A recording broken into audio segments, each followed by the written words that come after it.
Let's stop. Hey, everybody. It's the Connecticut MAGA Republicans Connecticut Common Sense podcast. I'm Selena Rifkin, and we're here with Jason Douglas, and we are going to talk about stuff in Connecticut. Yes, we are. And it's been a wild ride the last couple of weeks, and I think Jason's been just a little bit discouraged, and I don't blame him. Tell us a little bit about that. Well, sure, I could tell you a little bit about it, and I'm just a little. Let's put emphasis on the word "a little." I'm a little discouraged. I'm not down in the dumps about it or anything like that, but I am going to start with what I started with you a little earlier. We talked about before the show, and that is a little bit about my political background. I have had the conservative mindset in my soul since I was out of diapers, really, and I stuck with that principle. I was a Reagan fan, Bush fan, all the way through. Especially on the economic side. On the social side, I'm a little more liberal about things sometimes. I think I'm a little more in a censor maybe on that. But from economic standpoint, and America is a capitalist country, and therefore our success is driven by economics for the most part. And economics begets other qualities of life, as you know. So it's important. So I've always prioritized the right. Um, but it wasn't until I was in my late 30s when I realized that guys like the Bush family is not only are they not on our side, they're really just a wolf in sheep's clothing. They're really, in a way, worse than the other side because they pretend to be on our side. And I kind of figured all that out with a couple of things that I saw and some getting older and a little more understanding. And basically, I became aware of the rhino. We talk about here in this movement, we have the MAGA movement, we have the rhino, which are both on the Republican side. And then, of course, there's the liberal Marxist left wing side, which is a disaster. I wasn't aware of the rhino until I was in my 30s. I thought it was us Oh, against my them. sweet summer child. Yeah, and I knew that our side was inept. That we weren't very good at fighting back like we should be. I knew there was a lot of things we could do that we weren't doing, but I just thought we was just kind of like what people say. We just quite getting it. But then Mhm. I figured out that we were about the rhino, and the rhino is an enemy. Really, they're a bad thing. They're here to sabotage us. And the Bushes were the part of the rhino, and it broke my heart. I was a big Bush guy, and I realized the Bushes it was like losing your best friend almost in a way, just politically, like, oh God. And so that I got into my 40s, very skeptical, very, very skeptical about everything at this point. I don't trust at all. And then, of course, along comes Donald Trump. And naturally, I'm skeptical of Donald Trump as well. And it wasn't until Donald Trump I'm supporting Donald Trump. When I saw what he said about Rosie O'Donnell in the debate, that got my attention. I said, holy cow. But of course, in the back of my mind, it's just another show, another George Bush. Mhm. And my younger brother, who is a wacko liberal, used to told me, he used to brag at me. I told you so about the Bushes. I told you so. He'd say, and he was right. He was right about the Bushes. Of course, he won't let me live that down. So now he's telling me I'm the same thing about Donald Trump. He's always trying to beat down my head. Donald Trump, there's another Bushes, and I'm no, you're wrong. You're absolutely wrong. And I do believe he's wrong. And I'm not saying Donald Trump has bad intentions. I'm not. Donald Trump is a good dude, and he's trying his best for the American people. However, I'm starting to worry. I saw a TV. Let me back up a minute. When Donald Trump was elected the first time and his inauguration speech was made and he started doing the things he was doing, I was sold. The skepticism was gone. I was Donald Trump all the way, and I've been ever since.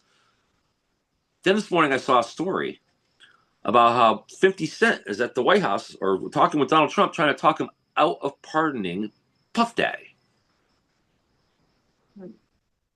Meaning Trump was at least considering pardoning Puff Daddy. Maybe he doesn't understand what's going on with that. That's a whole other subject for another show. Mhm. But pardoning Puff Daddy would make me question Donald Trump's intentions. Okay, it's not a thing you can do. 50 cents they're telling. Maybe Donald Trump isn't thinking. Maybe he just doesn't know. He's thinking about it. I'm not trying to cast President Trump under the bus here at all. But what I'm saying is that got me thinking about a lot of different things about this movement, about this MAGA movement, and and and some of the things like what's made me believe that this is a genuine, true freedom movement for the United States to bring it back to the way it was, the constitutional values, all the things we talked about, waste, fraud, and abuse, major reforms that we've never seen in our lifetime, all the things that got me personally involved in politics. Mhm. Okay, um, is it real? I've believed it all this time, and I still believe it honestly. But these certain things that this thing with Puff Daddy got me starting to think with my skeptical mind, like I do, and I started thinking of all these different things. And then I realized myself, if I'm George, I'm going to pretend I'm George. You know, they say, know your enemy, right? George Soros, he's one of those guys. It's the very top of the food chain for those guys, right? He's the one funding all this stuff. Guys like, I'm going to name them, the Rothschild family out of England, the Civil family out of Latin America, the Rockefellers are still around. Okay, those guys are the ones that are at the top of this elitist food chain. They are our enemies, okay? Those are the people. If I'm Nelson Rockefeller the 12th or whoever the hell it is now, or if I'm a Rothschild, or if I'm George Soros, a guy like that, I ask myself, am I concerned about Donald Trump? And the answer is, I think Donald Trump, if I'm that guy, I think Donald Trump's a pain in the ass, but I don't think I'm losing any sleep over Donald Trump right now. I'm not losing an ounce of sleep over him because we just wait him out. He'll be gone someday. Well, and then I ask myself this question: what are the things that he's done so far that are going to make that are beyond what Ronald Reagan or Dwight Eisenhower or other right-wing conservative economics have done in the past to help America, tariffs and things like that? Mm-hmm. What has really happened that makes this a once-in-a-lifetime thing, that makes this a whole bring back to the forms, the original intent of the Constitution? What has happened that has really done that so far? The answer, I can't think of anything. Well, I can. Okay, that's where you come in. Let's help me out here, Selena. Make me feel better. Cheer me up. Well, let's start with, dude, you are not George Soros. Yes, I'm not George Just Soros. Start with that. It's role play. You know, it's role play. I know. I'm teasing.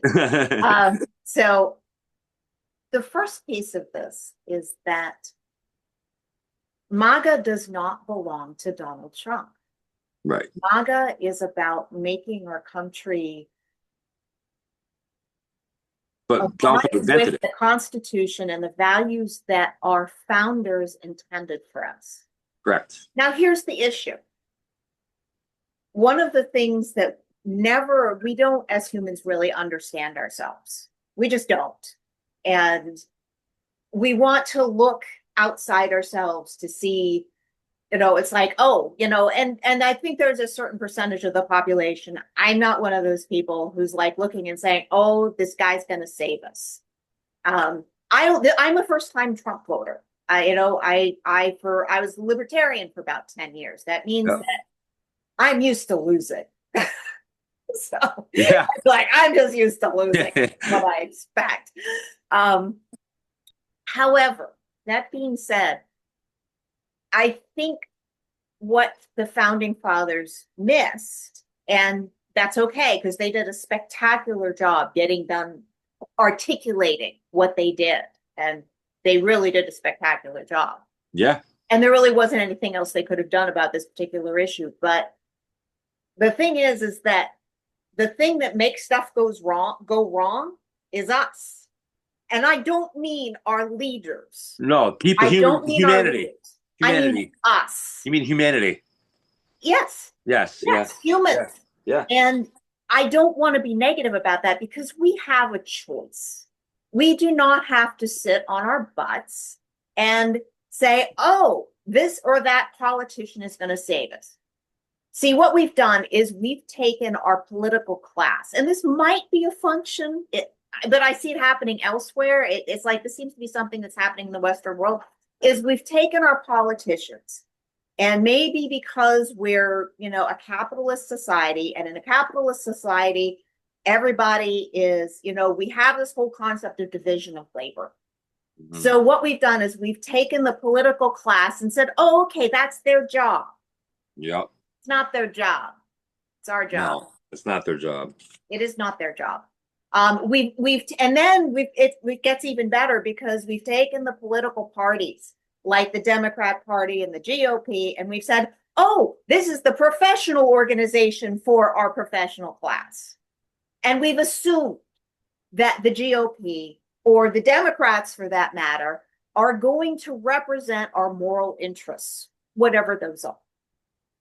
So both parties, because up until this point, I have not been involved in politics. I'm completely new at this. So I'm looking at it from a completely different viewpoint. Mm-hmm. I'm not an insider. You're not an insider either, but me both. This is kind of what I do. I think about stuff. But this is like, we can't look at politics and say, this is a special political class. For example, we all are required at some point to serve on a jury. We should be thinking about politics the same way. Maybe we can't necessarily run for first selectman for whatever the reason. For example, I have an aging mother. I have to travel up to Maine one week out of the month in order to make sure that her affairs are in order. That kind of rules out me doing anything immediately political. I can do other stuff. I can volunteer to be at, I can register voters. Yeah, you can do activist movement, but you can't. I can do other things. I can talk to people. I can have conversations with people. Right, that's powerful. Go and I can campaign, which I will be campaigning for my mayor come fall. I helped with a special election. I made phone calls. You can go to your local committee meetings, whatever those. I have no idea how the Democrat Party in Connecticut is run. But I will be willing to bet that the average citizen is not particularly well involved in that. I can guarantee you that. I don't know. I could be completely wrong about that. If there's anybody in the Democrat Party there's probably a few brainwashed citizens involved, Well, however people end up there. And I really don't, like I said, libertarian, don't have any judgments about that. Right. But I'd like to point out that there were a lot of people who were in the Democrat Party for all their lives and they left. So that's true. My thought is there's probably something wrong with the values of the Democrat Party right now. It's probably a pretty safe thing to say, even for some people on the left. So have you guys been involved in your party? Because I have not been involved in the Republican Party. Well, I was libertarian. So now I am a registered Republican. And so now I'm looking at being involved in the Connecticut GOP, which is unimpressive. But the truth is that party isn't impressive in any other state either. There's probably some states where it works better. But if you don't pay attention to it, if you don't show up at meetings, and some of those meetings are from because I've been talking to people, some of those meetings are awful. They're old boy networks and they don't want to let you in. And the local parties do have to vote and see if they'll let you in as a member. Mm-hmm. You can't just show up and talk. You don't get a voice. They have to vote you in. So there is a lot of persistence, and it's a frustrating, obnoxious process that is no damn fun. Right. And, one of our other people on X, Terminator Mom, went to her local meeting and she wanted to stab herself in the chest because they ended up arguing some point that she had no interest in and didn't understand why they spent an hour arguing about this particular point. It made no sense. Apparently, they weren't using Robert's Rules of Order. Right. Which is one of the ways you keep these things from being, stab yourself in the chest. So this is, if we're not paying attention to this, if we as individuals aren't stepping up and doing even these little things, which seem really pointless. And you know why it seems pointless? Because all we hear on the news is national news. What can we do about national news? Nothing. What can we do about our towns? That we can do something about. Yeah. That we have a shot of doing. The closer to home you are, the more control you have over everything. Absolutely. And that's why centralized government is always a bad thing. The more powerful centralized government has, the worse it is for the people. But the thing is that if we don't step up as citizens and run for office and keep an eye on things and keep things managed, there is so much moral hazard in being a politician.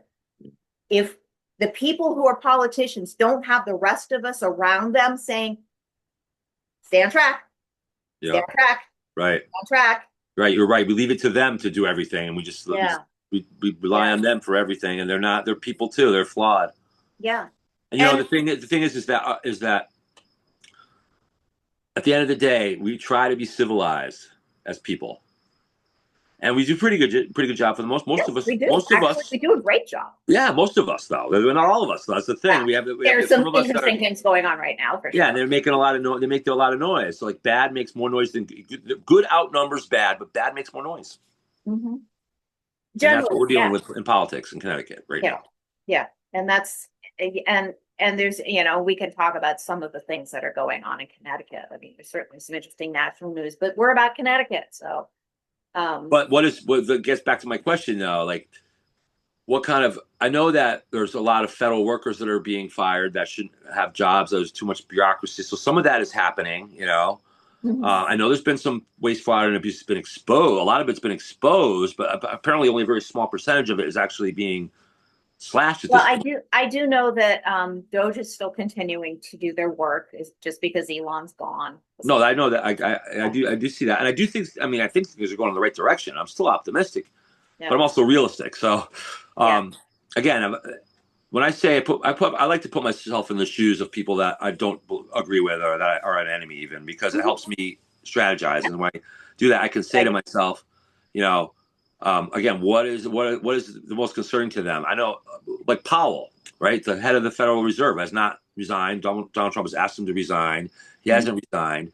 The Federal Reserve Bank is a threat to our. I believe the existence of the Federal Reserve Bank itself is another brick in the wall in terms of the erosion of our freedom in this country. And there's a lot of economic reasons for that. Right. Um, and he's refused to resign. He kind of keeps doing his thing. He won't lower interest rates. So I feel like Donald Trump is doing his best, but is he operating in a bubble? Is Yeah. it I think in are some the ways, world's elites going to just sit back and just wait the guy out? You know? yeah. I'm not sure how much it matters to us here. And it's like, You mean in America? no, I mean in Connecticut. Oh, Connecticut. Yes. In Connecticut. Well, Um, it does affects us long term, and not in the short yeah, term. yeah. And we can, we can hold out some faith that it will affect us long term. And what we have we've got a window here to get some good things done. But even if that fails, it's still up to us. And Of course. that's the scary thing is like we have right now. So I was out registering voters on Sunday because we know somebody who started an organization and she needs volunteers. So if anyone wants to be involved in getting voters registered, we have a name for you, and I'll put that in the show notes. Um, Great. that it's Early Vote Connecticut. I can't remember if it's .com or .org, but It's I guess very I'll put important it in to the show notes. very And important to register early. yeah, and it's this is part of what this is talking to people. And Scott Pressler used he had the tactic of going to gun stores. So that's what we've been doing. This is like, well, you go and do what people have done successfully already. And I'm not sure that that's the best tactic for Connecticut because we need to connect with independent voters Yes, because we that do. is the largest demographic in Connecticut. There's a lot of independent voters in Pennsylvania too. Yeah, yeah, and what we found is that the majority of the people we spoke to in the gun stores and we went to a gun show, that these people were registered, but they didn't want to be involved because they were too busy with their lives. It's like, oh no, oh no, I have a job and I've got. At least go vote. They do, they do go vote, but it isn't enough to go vote. No, you're right. It's not enough. It's not enough. It's not And enough for. It's so, not enough for. Well, it is enough for those that can only do that. But for anyone who's capable of more than that, yeah, they yeah, should think about it. Really. yeah, we need people to be more involved. Yes, we Um, do. We need more on people. multiple different levels. And I can think of a bunch right now, but You know what the biggest one is, in my opinion? Just the behind the scenes stuff, the clerical stuff, the typing, the data entry, honestly, yeah, yep, that's just big. the everyday stuff that people do with their ordinary jobs that would help us Yeah. really help Connecticut really like behind the scenes. Hmm. That's the Yeah, biggest yeah, one. And then yeah, the other one is communication, talking to people. Even if you're yeah, somebody that doesn't have a lot of time because you're busy with your own. I know people in Connecticut are burdened. Our families are burdened in Connecticut based on our leadership right now, and their time is not as precious. They don't have a lot of it, yeah, and that's part of it. So yeah. It's it's hard to really break through tough. that. Yeah, So I'm urging people to just try as hard as you can. Try yeah, as hard as you can, and do, um, and the thing is, if you really can't, then you still can, but just by communication, just by yeah, talking to your friends and your family, telling them how you feel, telling them, you know, urging them to register to vote if they haven't, you know, yeah, telling them the importance of this election cycle, that it's really not just an election cycle, that kind of thing to help people understand. And when I say, I've said it before, I'll say it again, we have to go out and vote these people out of office now. Uh, in a political way, in a peaceful way, so that we don't have to do it in some other horrible way later. Yeah. some warlike way later, because I'm going to revise that statement a little bit. I'm going to change the statement and be a little stronger with it and say, if we don't go out and vote these people out of office and take Connecticut back, then we will have to fight them at some point, and it will be a bad thing. The options are not pretty. They're not pretty. And let's talk about the election materials a little bit. So there's a great organization called United Sovereign Americans, completely not related to the Sovereign American movement. And so what they've been doing is they've been going to different states, and they've been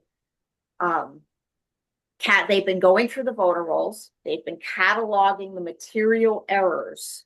And a material error is, for example, a voter cannot be registered to vote after an election. A voter must have their name on the registration. It can't be an asterisk. And yeah, that's happened. The voter cannot be obviously dead. Like their birthday can't be 1830. Or they can't be 18 months old. Exactly. Yes. And on the other end, absolutely. Yes. Or they can't be 18 Can I months ask you old. something? What this organization, Sovereign, how involved are they particularly here in Connecticut so far? They are currently, well, so far, they have surveyed 21 states. They have filed lawsuits in 9 of them. Connecticut is in process right now. They're almost done. Oh, so we're one of the 21? What? Is Connecticut one of those 21 states? We'll be like 22. Okay. Oh, I see. Okay, we're the next one. And Okay. if those other lawsuits are dealt with, they originally started filing these during the Biden administration. So the data is with the Department of Justice for the other states. I don't think they've actually filed Connecticut yet. Okay. But they're just doing this. This is something they didn't file, and they also did not file for nonprofit status. Huh. So this is like, if you want to help, you can sign up as a volunteer, and the next part of that process is, once they filed, is we as citizens walk into our state, our town meetings, and once they have a whole procedure for this that they'll coach you through, and there's a statement that you read that says, this is happening. We need to clean up the voter rolls effectively. And, the website has lots of examples of what that looks like when people go to their towns to do this. And I can post that in the show notes too, which it's probably going to stay in the show notes. We also have in Connecticut a voter integrity group, which is specifically about cleaning up the voter rolls. But here's the thing about the election integrity thing. And this is true not just in Connecticut, but it's countrywide, is that we have people who certify all of our elections. And there's people in all 50 states who do this. We actually have 3 people in Connecticut who are, I have the names, they're not in my head, but yeah, 3 people in Connecticut are technically responsible for this. With Secretary of State, right? Secretary of State, and then there's 2 other people. Okay. And those people are criminally liable if something is wrong with these elections. They should be arrested. Well, then they are, and they should be. Well, they should be. Our elections are very corrupt. That's why they're filing these lawsuits. It's pretty specific about this. It's like, these people certified these elections. Now, countrywide, there was something like 29 million material errors. This is like all 21 states that they've already surveyed. Wow. 29 million material errors. Crazy. It's insane. And by Congress says that we're allowed a 1% error rate in any election. The average of those 21 states is 13%. Do you think Connecticut's any better? Wow. I'm sure it's worse. It's likely. It's entirely likely. So that's pretty bad. So it isn't just Connecticut. Results of the last election, I was looking over them, and they don't make any sense to me, a lot of them. Oh, yeah, a lot of them. I can't even understand how people would, it's just. So in light of that, it kind of dovetails a little bit into the whole fact that we talked about in previous podcasts about how Connecticut is so corrupt in the judicial level, and how we have judges that literally ignore the Constitution and their rulings, and how deep it is, and even to the point of the Connecticut Supreme Court, we cannot count on at this point to help us in these lawsuits. So good thing these lawsuits, I'm assuming you're talking about, are federally filed. Yeah, these are federally because filed. we're not, and the need to reform our judicial system is huge, and that's why having the guest, we might want to talk about the guest we might be having on. I don't know. Yeah, we're gonna. Yeah, well, we have some people that can really help with that. We want to get her scheduled, but we're gonna talk about John Flynn in one of the next episodes. So absolutely. Next week we have to figure out how we get her together on the schedule. But yeah. What's the latest? I know. Without getting too depth into it right now, what's the latest with him? Do you know? I'm not clear. We still don't exactly know what's going on with him. They're not treating him well. I'm going to let Lori talk about that. Yeah. Okay. Good. Because she's gonna have the most immediate details, and she's pretty passionate about it. So we're going to pretty much let her talk. So, right. But yeah, so there are problems. So, but my thought is we gotta start with getting the elections cleaned up. So I'm hoping for that. But I can help with that. So if you want to put me the people in that organization, I can help with getting. Like I said, that reminds me that there's someone that asked me to. I've had so many things in my mind. I'm really good about noting the things I'm supposed to be doing, but sometimes things slip. And somebody asked me to get some board rules for one of the towns that I think I have to make sure I remember that, get that done. Right. You got to, after the show, you got to remind me of that. Help me reconnect with that. It just occurred to me that I said I would do that, and I haven't. So I don't like not coming through with stuff like that. So I have to make sure. We're all working, and that's the thing about having a lot of people doing stuff is like I can't show up to all of the rallies and the events and all that sort of thing. I can't. Not all of them, no. Not all of them. So if some of us fall by the wayside for a little while, we have to know that that we can do that as long as we're ready to get back on the horse later. Of course. That, and the more people we have involved, the more opportunity people have to recuperate, things like that. Exactly. Speaking of events, the one I'm going to be going to on June 21st at the Cadillac Ranch again. We're going to be, and I'm not going to make that one because I'm going to be on my way back from Maine unless I come back a day early, which we'll see. We'll see, but we're gonna get a lot of people to go to this one. We want twice the crowd. It's fun. The last one was very fun. A lot of fun. A lot of great people. A lot of good times. The ranch has great food. I mean, and most of it, the first part of it's all outdoors, so you can lunch or whatever, eat outside or whatever, and just enjoy and wave the flag, man. Bring your flag, wave your flag. Oh yeah, the trucks honking. It was a hoot. Get on the bridge and the highway. People go on the highway waving to us. It's fantastic. It really is, and it's sending a message too. And it's only gonna get bigger. Yeah, that's the thing. And we're gonna do other ones around the state too, in other areas of the state, not just the Cadillac Ranch. We're looking for some different locations, just because not everybody wants to come to the Cadillac Ranch. We need some spots. We're looking for some spots in the there. I know Palin Smith who's doing this, and again, we'll put that. His YouTube channel and and I know they're looking for a spot to do rallies in the eastern part of the state up near Norwich and stuff like that. So, which would be great because they're looking for the right location. So that's in process. So, I always appreciate stuff. If you know anything, a good place. We like a place over the freeway if we can get it. Yeah, we can put up flags and wave, and it's public. It's public property, so. It's perfectly legal. That's right. And really, any place if it's a bigger, a field where we can get more people and get a big crowd, and we're going to start podcasting live, or at least maybe not our Connecticut Common Sense podcast, but doing casting live from the locations and things like that. And eventually, when we have enough people, we'll have speakers. Footage to throw in the podcast for that. Yeah, well, we're going to eventually, if we get enough people, have people that can speak and tell people what we also want people for each town. So if you're living in a particular town, you think you have the time, and you can help become that point of contact for us for that town. We can organize rallies in your town. We can organize voter registration campaigns in your town, and we can go door to door in your town if necessary. Or your city. Ideally, we're also looking at if we have. There's a lot of quite a few towns in Connecticut, and I think it's might be. I have to get the numbers. I don't have it in my head. but it's more than 10 and maybe as many as 20 towns in Connecticut where Democrats ran completely unopposed for the state legislature. Oh, yeah, no, it's a lot. And It's like 38 and you know, districts. this is one of the Ridiculous. reasons why we have a super majority in Connecticut and have since 2017, because no one is stepping up and saying, hey, I can oppose this. We need human people to do that. And this is why I'm upset with the Connecticut GOP right now. It's just like, well, if people don't step up, we can't do anything. Okay, Right. well, why are we sending you money then? Connecticut GOP is inept, and that's one of the things that we actually like to talk about a little bit.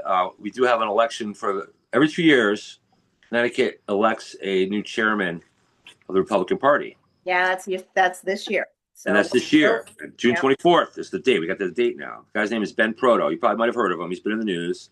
If you're involved with politics, you know who Ben Proto is. If you're just a voter, you may have heard of him. You may or may not know who he is. But he has been the chairman of the Connecticut Republican Party, I think, for 12 years now, if not longer. Is it that long? Yeah, it's pretty crazy. It's been a while. 5 terms, I think I was told.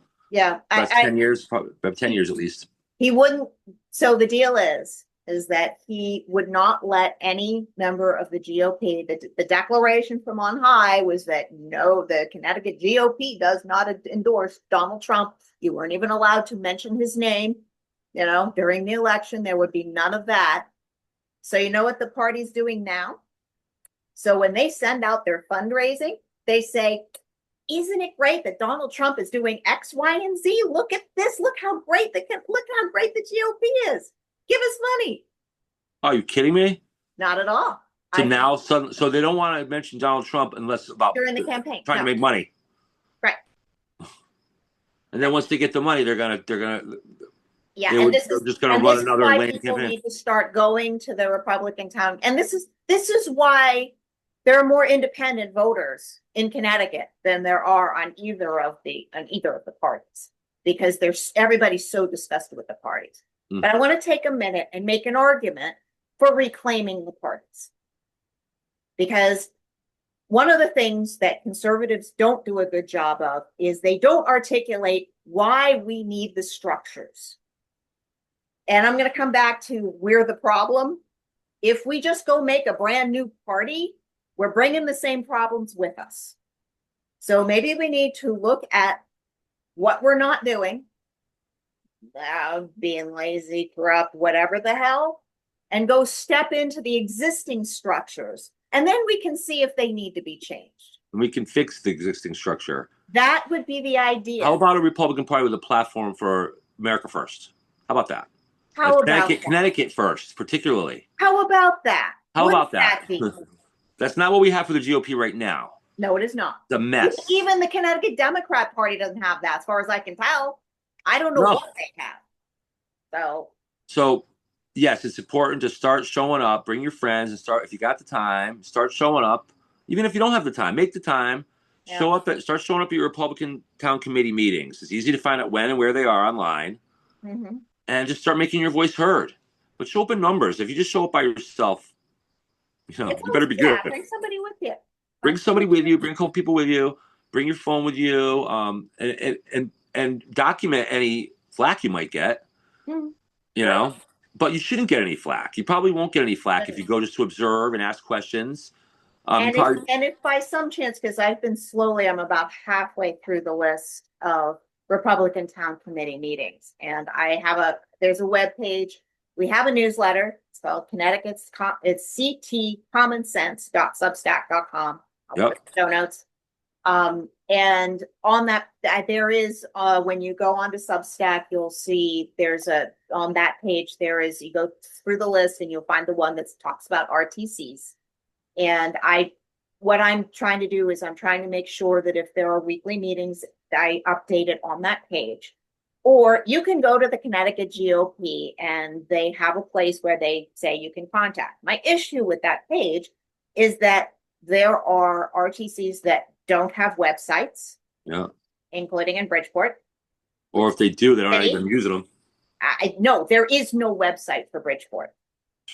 There's no website for Ben Proto. There's a bunch. It's No, like there's some towns that have websites, but you look and no one's even posted on it in 3 years. yeah. There's a number like that. There's quite a few like that. I mean, some of them are very active. There are some that are entirely active. They're like right on top of it. Like Shelton is like they have a monthly meeting. They do Robert's Rules of Order. They're totally on top of it. They've been Republican forever and they've got it down. Yep. And there are other towns like that. So they're out there. It's not like those towns don't exist. Yeah. You know, Connecticut is not a 100% blue state. It's the cities we're working on. Yes. And it's the cities we got to be aware of. Right. And, you know, but even, you know, well, we could go into district strategy, but I don't want to do that. Well, so there's some of the RTCs aren't having meetings. And so if they aren't, you know, ping us and let us know, because that's just more fuel for us to talk about. Right. And it's more void for us to fill, too, help fill. Yeah. So that's a town that's right for change. An opportunity. So it turns out there's 74 members of the committee that vote for Ben Proto. Okay. 74.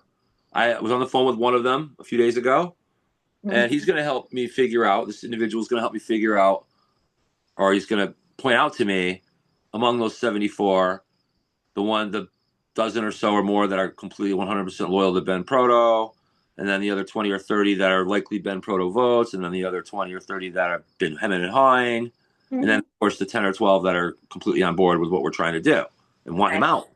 Because there are people who actually are, you know, who are holding this line. So just to know, just so you know, we're not just here to promote things and do a podcast. We're actually taking action. Yeah. So we're going to be calling most of these 74 people on the phone and getting them on the phone, finding out where they're at. And depending on what, there's going to be about 10 to 15 of them that we're not going to call. But you know, for reasons that I think are obvious. But there's most of them, we're going to get phone calls in the next week or so. And we're going to see if we can't get Ben Proto out. That would be great. We're really going to work hard to do that. We're going to use all the gift of gab power that we have. And I do have one of the 74 on board to help with it. And he knows of a few others that are going to want to help. So the phone calls won't all come directly from me, but they might come from others that are in the committee, which is probably a lot more power than me. I'm still a nobody, at least for now. But other people in the you know, on the committee calling as well. So we're really going to try to create a little groundswell movement here to get Proto out, because Proto is really, you know, I'm sorry, but he's kind of the disease of the Republican GOP right now behind this. Well, he's symbolic. He's symbolic. Symbolically, you know, Ben Proto is actually, I've never met him, but I understand he's a nice guy and he's not a dirty guy or anything like that. I think it's hard not to be in politics and not know how to be a nice guy. Sure, right. He knows how to be nice. Like, he is nice. Very cheerful. Yeah. No, I guess that he's the guy that plays a pretty good role. You know, tries to do the right thing supposedly, but he's just way off politically. And the people, it's the people around him though. He's got three people that work around him that are particularly they're barracuda, they're snakes. Okay. So I'm starting to get a good understanding of what the structure is, and we're going to work it. We're going to work it with nothing more than phones in our mouths and maybe a cup of tea somewhere, something, meeting some people. We don't have much time. Yeah. This is June 3rd now. We got 3 weeks from today. So Tuesday. It's a Tuesday vote on the 24th of June. So we can't do it alone. Even if we make the attempt, because this is a long shot. It is a long shot. Even if it fails, as long as it makes enough noise. The idea is to make noise. Yes. And say, hey, you know, do your job. And keep that in mind if you decide you do want to go to one of your local Republican town committee meetings, or you do decide that you want to, you know, show up at some of these things. Keep that in mind. Even if you're not going to win the day right away, but the fact that you're showing up and making a presence and making noise, and then be consistent. Go a couple of times. Don't just go once. Yeah. And the meetings don't usually take, I mean, it's like probably an hour, right? How many hours of your day is it? No, and it's not long. You can always go in and think of it as you're just gathering some information. You can miss your repeat episode of Tracker on CBS and go down and to the RTC meeting. Good show. I like that show. Yeah, it's a good show. Yeah, I want one of his buses, man. I want one of those beer being buses. I know, it's pretty cool. It's pretty positive too. Yeah. So I guess what I'm saying is we all love a good television show, but I think it's time, at least some of us, a lot of us, we got to turn off our TV and get out and go become involved. Yeah. Because there is a lot at stake. Especially if you have children and grandchildren. Okay, if you have children and grandchildren and you want to see them grow up in a state that respects your constitutional rights and lets you self-determine your own life, then you're going to really want to be involved here, okay? Because that will, if we do nothing, and this goes down the path that it's going down, then your grandchildren, your kids will not have the same lifestyle that we had. And I can promise you that's true. So please, there's a lot at stake. If you can't do it yourself, if you're older, you don't have the energy, the time, just talking to other people, get other people involved, or if you know other people that might want to get involved, talk to them, have them call us, write to us, text us, direct message. We're on Facebook now. Hopefully we can get can we get this on podcasts on Facebook at some point too? We're gonna be putting it on Rumble, and the link should go up into Facebook. Okay. Yeah. Okay. We're gonna be all over the place. We're gonna see how it posts. We're really focusing on Connecticut here. I have to put it on YouTube. I will. And it sounds kind of lofty, but like the media coverage, the local media in Connecticut is pathetic. Okay, the Hartford Courant is a rag, and the WFSB and TNH, all these stations. We here at Connecticut Common Sense, we want to start to become a real alternative media source for people to get what's really going on here in Connecticut, get the full story. We're going to have, and I also want to mention, we got to mention them every time. We have 5 districts in Connecticut for Congress. We have 3 of those. We have Chris Lancia running in the 3rd. We have Amy Chai running, and I believe in the 5th. First, and in the 5th is Jonathan. And then there's Jonathan, right, running in the. I thought he was in the 5th. Yeah, he's in the 5th. Yes, and then Amy's the 1st. Yeah, Amy's the 1st. Jonathan's running 5th district. Right, so we got 2 more districts. We need good candidates. Those are 3 wonderful candidates. So remember those names: Chris Lancia, Amy Chai, and John DeBarros. 3 awesome candidates for Congress we're going to need next November. So spread the word about them. Watch their posts on Facebook. Watch them online. Watch them on X. Yeah. Follow them. Fund them. Follow them. They're going to need funding. If you can do any funding, we're going to set up a PAC here for this movement at some point soon. We don't really. It's not about the money at all, but the more we can do, like have a little bit of money to help us set up, rallies and get things going. Just little stuff, along the way. Good thing that common sense is not expensive. That's the good news. It is the good news. That's very good news.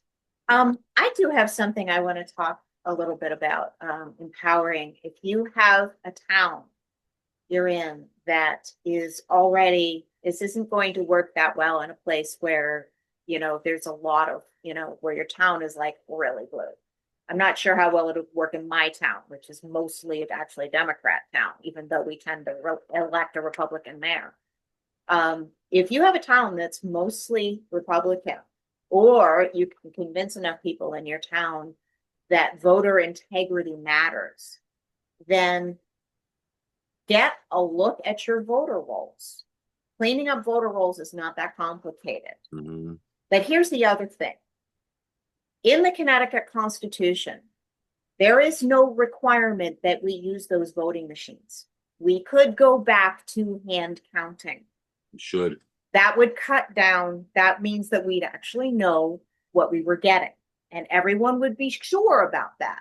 And the idea that everyone should be sure about how our elections work shouldn't be that complicated. That should be a nonpartisan issue. But it does not say in the Constitution that it is required to use those voting machines. In the Constitution, it says voting machines may be used, not that they must be used. So if you live in a town where you think your voice could be heard, or there's some united commentary on that, this is a possible option. What if towns cleaned up their voter rolls? Just individual towns cleaned up their voter rolls. Make sure that they are what they're supposed to be. Yeah. And hand counted the votes. Stop the voting at 8 o'clock. Done. Nothing else after that. And hand counted. Yeah. And it's not, you probably know what your town's going to vote for. But what this does is it would send a message. And if we had a few towns that did it, and this is not just Connecticut, I think you could do this anywhere. If you had a few towns doing this, this sends a message to the people at the top that we're not putting up with this stuff. Right. The whole town, it's going to be a lot harder for them to argue, especially if it's more than one town. Right. There's precedent for this kind of disagreement. Right. Up in Maine, they have they had what was called the food sovereignty movement. And these are towns that went basically against the federal government rules about the FDA and the USDA. So, and I'm actually going to find out some more about that because I want to get some more information about it because I want to, want to write something for the newsletter and have some more clarity about it. But this is something to make everybody to think about that. So, first of all, just fundamentally, you can't do a clean election on a computer using a machine. It's too easy to rig. It's too easy to rig. Paper ballots are the way to go. Like as much as the old school is the way to go. It's a lot harder to rig. Yeah. So there's Tina Peters, who is in jail in Colorado right now because she found election fraud, and in her trial she wasn't allowed to mention the voter fraud, and now she's in jail. She's been in prison for. Which is what kind of like a John Flynn thing out there almost. It is. It is absolutely a John Flynn. Ugh. And so we've got her. They put these machines. They did a demonstration in court in Georgia about how they could be hacked. And Tina Peters' website, which I haven't watched it yet, but she's got a whole thing on her website about how how those machines, the Dominion machines, like there's nothing good about these things. No, they could not only can they be hacked, but they can be. I saw a thing about some contracting company that's going to sell the machines, and they could pre-program those things to just do whatever they want. I mean, there's something I want to add to this is that the state of Connecticut, just spent a bunch of money to buy new machines, and because Tulsi Gabbard has said publicly, and there was a post on X about it. She said that these machines are a threat to our democracy. Right. And in fact, they're supposed to, and I, again, need more details on this, but yeah, there's a certification process that they are supposed to go, that they should have gone through, that none of them ever did. And Tulsi Gabbard says this is a threat to our democracy. And they want to use those here next election, I'm sure. Oh yeah, well, so the state of Connecticut bought a bunch of new machines, but what they want to do is they want to put the liability, if something goes wrong with the machines, they want to put that liability on the individual towns. Oh, good Lord. Yeah, so this is why towns should consider not using them and hand counting their votes. Yeah, they should not only consider, but they should definitely not. Well, it's a toxic. Well, Bridgeport. You got to convince people. Bridgeport will be using those machines. You know that. Yeah, I mean, you have to convince people that this is a good idea. Hand counting is not complicated, apparently. But Serena, if we don't stop voter fraud in New Haven, Bridgeport, and Hartford, and Waterbury, how are we going to win any elections? Right, but somebody needs to start the ball rolling in those cities too. Oh, absolutely. Yeah. It starts by setting the example. Yep. It starts by setting the example. That this is a step. Right. It starts by setting the example in our Republican towns, and then it's got to spread. That's the idea. Yep. That's the idea. Yep. It's a process. You have to start with something. You have to start with two people talking to each other on Zoom. So if you're watching this and you're thinking, how can I help? Right. One of the things you can do is find out who your local Republican Town Committee delegate is that's voting for Ben Proto. You can go onto the Connecticut GOP website, and it's all right there. And call them. Call up your local representative, Republican Town Committee chair member that's voting for on June 24th, and call them and tell them you don't have any confidence in Ben Proto. I'm sorry, I'm a citizen of your town, of your district. I hear you're voting for Republican chair next. Who are you going to vote for? And why? I want to know why. We want the Republican Party to really fight this massive government spending that's going on, this fraud that's going on, and we don't think the GOP is doing. We want a new leader. That's why. You don't have to get into a long, articulate or crazy reason. That's the reason. Why? Why do you want to get rid of Ben Proto? Because he's done nothing for the GOP and nothing to help people who want to see conservative values. That's what the Republican Party is supposed to be, and he's not doing anything. So we want him done. So, and who's going to run in his place? That's the next thing, Well, I guess we'll find that out. We're going to find that out very soon. Okay. So. Good. Anything else on your mind? Well, oh, yeah, a little call to action if you haven't already.